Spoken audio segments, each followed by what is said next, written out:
नमस्कार 11th class.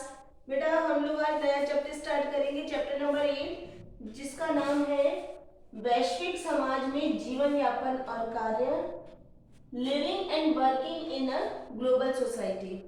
बच्चों, ये चैप्टर बहुत सिंपल सा है, छोटा सा है। इस चैप्टर में हमें बताएंगे कि हमारा मतलब खुद का व्यक्ति, परिवार, समुदाय का संबंध ग्लोबल सोसाइटी से किस तरह से हो सकता है, मतलब वैश्वीकरण से किस तरह से हो सकता है।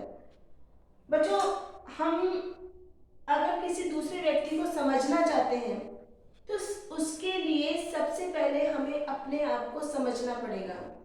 प्रत्येक व्यक्ति समाज के अंदर जीता है और आगे बढ़ता रहता है, इसलिए व्यक्ति के विकास और व्यवहार को समझने के लिए हमें उसके परिवार और उसके समाज को, जहाँ वो रहता है, उसको समझना हमारे लिए अनिवार्य होता है।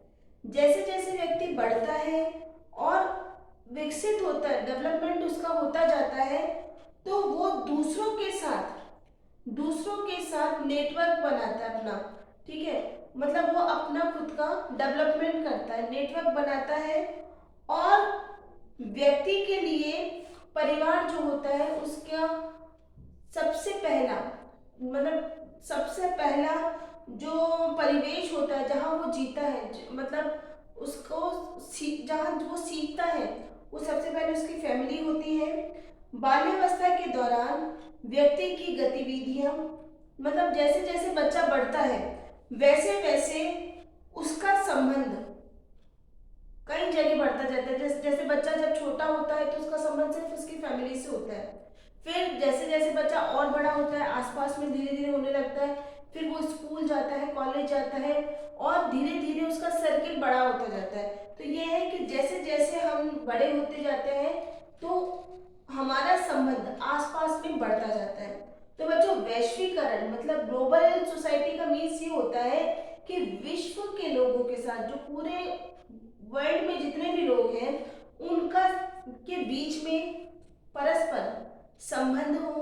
ये संबंध और जुड़ाव किस तरह से हो सकता है? ये संबंध और जुड़ाव वस्तुओं की सेवाओं से, ठीक है, धन और सूचना के रूप में अधिक से अधिक हम लोग आदान प्रदान करें, तभी किसी से हम अपना संबंध बना सकते हैं। तो ये जो बच्चों एक्चुअली में ग्लोबलाइजेशन कोई नई चीज नहीं है, ये जो वैश्वीकरण हमारे लिए नया विकास नहीं है, लेकिन आजकल जो नई नई टेक्नोलॉजीज जो आ चुकी हैं, ठीक है, जैसे कि मेनली जो मोबाइल वगैरह का जो आया है हमारा, जो जैसे कम्युनिकेशन का जो स्किल्स हम लोगों ने जो डेवलप करी है, उसके कारण इसके अंदर बहुत ज़्यादा गति आई है। ठीक है, मतलब हम एक दूसरे के निकट बहुत जल्दी आ रहे हैं। तो ग्लोबल सोसाइटी जो हमारे चारों तरफ, जो हमारे इंडिया के आसपास में भी है, उन सब से निकट आने में हमारे लिए हमारा जितना भी कम्युनिकेशन स्किल्स है वो बहुत ज़्यादा हमारे लिए महत्वपूर्ण है। प्रत्येक समाज विश्व के दूसरे समाजों में होने वाली घटनाओं से अधिक प्रभावित होता है। जैसे कि अगर कोई घटना किसी और कहीं देश में घट रही है तो उसका प्रभाव हमारे खुद के देशों में भी देखने को मिल जाएगा। बाई चांस जैसे अमेरिका के शेयर मार्केट में कुछ भी उछाल, मतलब कुछ भी कम ज़्यादा कुछ भी होता है तो उसका इफेक्ट हमारे इंडिया में भी पड़ता है। बच्चों, एक्चुअली में ये सब हम लोग आपस में एक दूसरे से जुड़े हुए हैं। ठीक है, जैसे कि अगर वहाँ के मतलब किसी भी तरह से, अब जैसे गोल्ड है बच्चों, गोल्ड का ये है कि किसी भी तरह से अगर सोने का रेट जो है, जैसे हमारे इंडिया में आज का सावा है देवउठनी 11 का, तो इस समय जब पता है कि मांग बढ़ रही है तो पूरे इंडिया में इसका जो गोल्ड की जो रेट है वो बढ़ जाएगी, एकदम से इंक्रीज हो जाएगी। लेकिन जब कई बार समय ऐसा होता है कि कोई भी व्यक्ति खरीदना नहीं चाहता, तब उसकी रेट ऑटोमेटिकली डाउन सब जगह हो जाती है। तो उसी तरह से जैसे कि हम लोग देखते हैं कि अगर बाहर के कंट्री में कुछ भी होता है, ठीक है, तो उसका इफेक्ट हमारे इंडिया में भी पड़ता है। जैसे बच्चों, आजकल हम लोग देखते हैं कि जितने भी इंजीनियर्स वगैरह हैं जो काम करते हैं, या बाहर की कंपनी में जो लोग काम करते हैं, अगर वहाँ कुछ प्रॉब्लम आती है तो उनकी नौकरियाँ यहाँ पे चली जाती हैं। ठीक है, तो कई प्रॉब्लम होती है। इसी तरह से अगर हम दूसरी तरह से देखें तो फैशन इसका दूसरा उदाहरण है। फैशन में क्या होता है बच्चों कि हम अपने परिधान को, जो हम लोग कपड़े पहनते हैं, वो बढ़ चढ़ करके हम लोग इंटरनेशनल लेवल के पहनना चाहते हैं। ठीक है, तो हम लोगों ने अंतर्राष्ट्रीय फैशन को अपनाया है। जैसे जैसे कि बच्चों एक्चुअली में टी शर्ट और जीन्स जो पहनते हैं, ये हमारा इंडियन कल्चर नहीं है, ये हम लोगों ने बाहर से लिया है। ठीक है, तो वैसे ही अगर हम जीन्स के ऊपर कुर्ता डालते हैं तो ये एक अलग लुक आता है हमारा।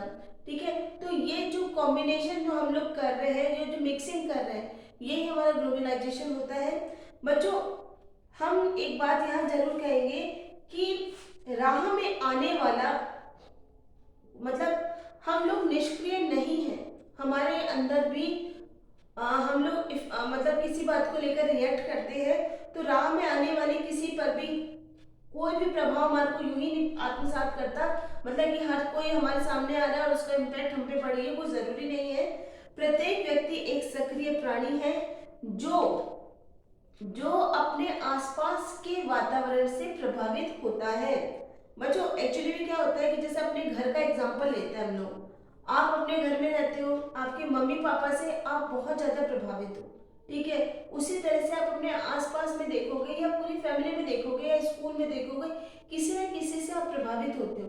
ठीक है, कई बार ऐसा भी होता है कि जैसे कई कारण या कई विषयों में, संबंधों में आप भी किसी को प्रभावित करते हो।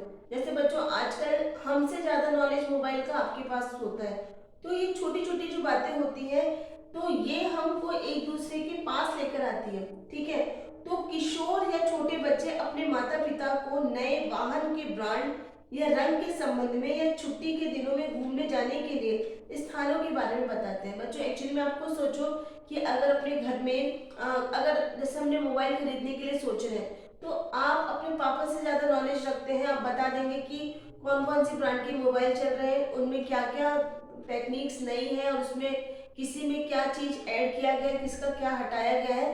तो ये सारा नॉलेज आपको होता है।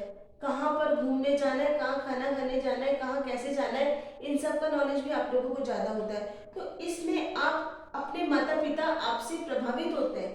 ठीक है, जिस तरह से आप अपने माता पिता से प्रभावित होते हैं, कई बातों में, कई कारणों से वो भी आपसे प्रभावित होते हैं। तो बच्चों वर्तमान समय में एक्चुअली में बहुत ज़्यादा चेंजेस हो रहे हैं। ठीक है, परिवर्तन बहुत जल्दी हो रहा है, जिसे हम पीढ़ी का अंतर कहते हैं। हम कहते हैं कि भाई पीढ़ियों का अंतर है, इस चक्कर में ये चेंजेस हो रहे हैं। बच्चों ऐसा कुछ नहीं है। कई बार क्या होता है कि जिसे हम पीढ़ी के अंतर के रूप में जानते हैं, यह केवल दो पीढ़ियों के बीच में अंतर नहीं होता, कई बार माता पिता और बच्चों के बीच में अंतर होता है। और जैसे माता पिता, दादा दादी, पोता पोती, इन सब के बीच में ही अंतर नहीं होता, बल्कि छोटे भाई बहनों में भी। बच्चों जैसे अगर आप लोग दो बहन भाई हो, तो कई बातों में जैसे आप बड़े हो तो आप कहोगे कि नहीं मैं स्कूल जाता था तब ऐसा नहीं होता था। ठीक है, या फिर हम किसी भी तरह से कहेंगे मेरे टाइम में तो ऐसा नहीं था। तो ये सब जो चीजें हैं, वो हमारे सोचने का तरीका, 3 साल पहले जो हम लोगों को सही लगता था, वो शायद आज के समय में हमें सही नहीं लगे। बच्चों जैसे कि पहले मोबाइल की जगह हम लोग फोन यूज करते थे, फोन होना भी बहुत बड़ी बात होती थी कि सबके घर में फोन है तो हम आराम से किसी से भी बात कर सकते हैं। उसी तरह से बच्चों उसके बाद आए पेजर। पेजर में हम लोग को क्या कहते थे, मैसेजेस डालते थे। उसके बाद मोबाइल आया तो हमें लगता था पेजर, मोबाइल, ये फोन, टेलीफोन सब खराब है, लैंडलाइन, इसको हमको सिर्फ मोबाइल ही अच्छा लगता है। तो बच्चों ये जो हमारी सोच जो बदल रही है, यही ग्लोबलाइजेशन है। बच्चों ये चैप्टर में इतना ही है। Thank you.